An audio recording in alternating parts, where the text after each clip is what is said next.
This is the story of Michael Rockefeller and his unfortunate disappearance off the coast of Dutch New Guinea. On November 19, 1961, 23-year-old Michael Rockefeller found himself stranded miles from shore in the waters off of Dutch New Guinea. With land barely visible on the horizon, he made a decision that would become one of the 20th century's greatest mysteries. Against the advice of his companion, Michael slipped into the sea and began swimming towards the distant coast, never to be seen again. More than 60 years later, no one knows with certainty what became of him. But to understand how Michael Rockefeller found himself alone in those waters, we need to start at the beginning. Long before he vanished off the waters of Dutch New Guinea, Michael Rockefeller lived a life few could ever imagine. A student at Harvard University, Michael developed a deep fascination with anthropology, the study of people and the cultures that make each society unique. But Michael wasn't just another Harvard student. He was born into one of the wealthiest and most influential families in American history. The Rockefeller name had become synonymous with industry, philanthropy, and an extraordinary amount of wealth. As the youngest son of the New York governor Nelson Rockefeller, many assumed Michael would one day follow in his footsteps.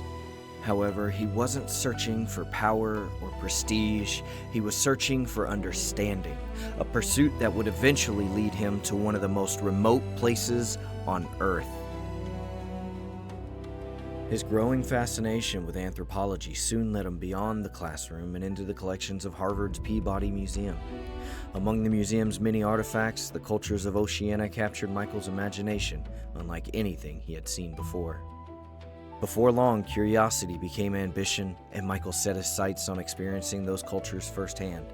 And in 1961, that journey brought him to Dutch New Guinea, one of the most remote regions on Earth. Guided by members of the Asmat people, Michael ventured deep into a world unlike anything he had ever known.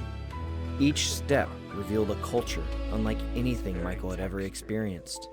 He spent hours observing Asmat artists, learning the traditions behind their remarkable carvings. And rather than simply collecting artifacts, he took the time to understand the people and the stories behind them. And the friendships he formed and the trust he earned gave him a rare glimpse into Asmat life firsthand. The more time Michael spent among the Asmat, the more captivated he became. He listened, observed, and formed friendships that few outsiders have ever experienced. Their remarkable artistry and centuries-old traditions left a lasting impression. As Michael prepared to continue his journey, he carried with him more than artifacts. He carried the stories behind them.